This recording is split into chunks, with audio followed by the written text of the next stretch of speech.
mga kabeshok, magluluto tayo ng ating lunch for today's video. So magpiprepare ako ng dalawang klaseng magkaibang luto na salmon. Gawa tayo ng honey mustard salmon. So kailangan natin ng garlic. So i-mince lang natin to. Bawang ng bawang. So okay na yan. Konti lang na bawang. Lagyan natin dyan sa ating maliit na bowl. Ito yung magiging sauce ng ating honey mustard salmon. We need 2 tablespoon honey. Dijon mustard. Ganyan yung kanyang itsura. And then we need 1 teaspoon of lemon juice. Mix natin. That is how it looks. The smells so good. Okay, ngayon naman gagawa tayo ng teriyaki sauce para sa ating teriyaki salmon. We need soy sauce, toyo. Oops, that's a lot. We need mirin, 1 tablespoon lang. Kailangan din natin ng garlic. Yan, konti lang. Kailangan natin ng honey. Oops! Oh my goodness. Tik nang mahulog. Oh. Oops. So, we also need agat. Ano English nito? Ginger. So, pwede yung i-grate ito. Pero, tinatamad ako. I-squeeze ko na lang ng maliit.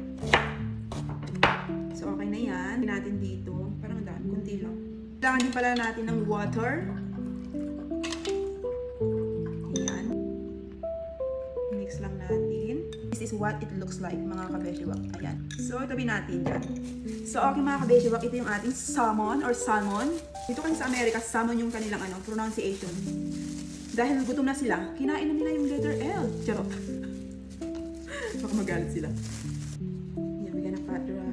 That. So, wag na nating tanggalin yung kanyang skin kasi sabi nila, ano yan? Pampabata yan. Charot. Pampabata. Oo nga, sabi nila, ano yan? Mayaman sa collagen. Isisison lang natin ito ng asin. Like that.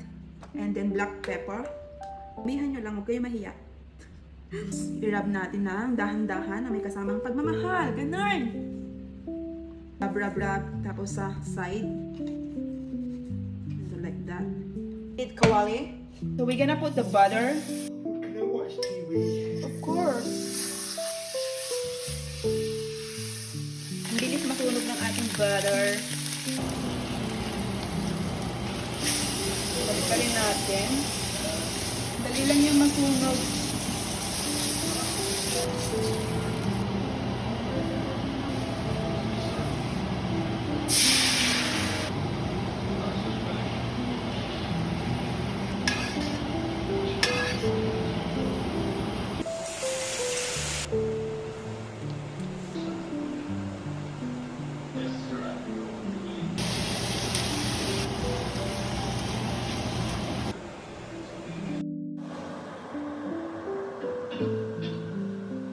Ito na yung ating food for today's video.